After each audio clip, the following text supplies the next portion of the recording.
पूरे परिवार का नाम गिनवा देते हैं। अरे अपनी जिम्मेदारी खुद लीजिए। 11 सालों के लिए तो सत्ता में आप हैं। इतिहास की बात आप करिए, मैं वर्तमान की बात करना चाहती हूँ। इस ऑपरेशन का सिंदूर का क्रेडिट तो हमारे प्रधानमंत्री जी चाहते हैं। ओलंपिक्स में हमारा मेडल आता है, उसका भी श्रेय लेते हैं। लेकिन सिर्फ श्रेय लेने से नहीं होता नेतृत्व, जिम्मेदारी भी लेनी पड़ती है। देश के इतिहास में यह पहली बार हुआ कि जंग होते होते ही रुक गई, और इस रुकावट का ऐलान हमारी सरकार, हमारी सेना नहीं करती, अमेरिका के प्रेसिडेंट करते हैं। इतिहास में चले गए। नेहरू ने क्या किया, इंदिरा गांधी ने क्या किया, यहाँ तक कि मेरी माँ के आंसुओं तक चले गए। लेकिन इस सवाल का जवाब नहीं दिया कि ये सीज फायर हुआ क्यों, ये जंग रुका क्यों।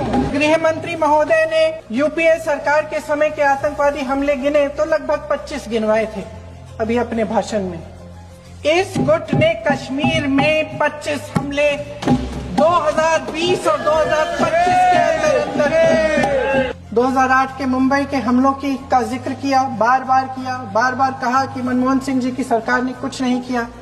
ये तो जानकारी होगी ना कि उसी समय जब वो आतंकवादी हमला चल रहा था तभी उन आतंकवादियों को मार डाला था, एक बचा था और उसको भी फांसी दे दी थी 2012 में। महाराष्ट्र के मुख्यमंत्री ने इस्तीफा दिया। देश के गृह मंत्री ने जिम्मेदारी लेकर इस्तीफा दिया। एक जवाबदेही थी पब्लिक के प्रति, एक जवाबदेही थी इस देश की जनता के प्रति, इस देश की धरती के प्रति। गृह मंत्री जी के कार्य क्षेत्र में आता है इंटेलिजेंस ब्यूरो। क्या गृह मंत्री जी ने इस्तीफा दिया? इस्तीफा छोड़िए, जिम्मेदारी ली।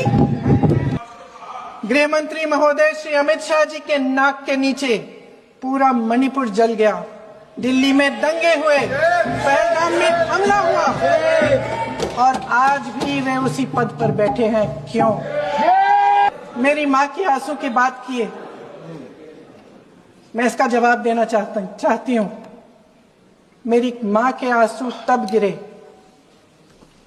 जब उनके पति को आतंकवादियों ने शहीद किया, जब वे मात्र 44 साल की थी।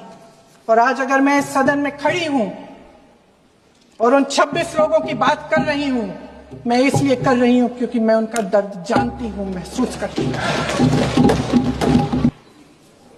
उस दिन पहलगाम में 26 परिवार उजड़ गए, उनमें से 25 भारतीय थे।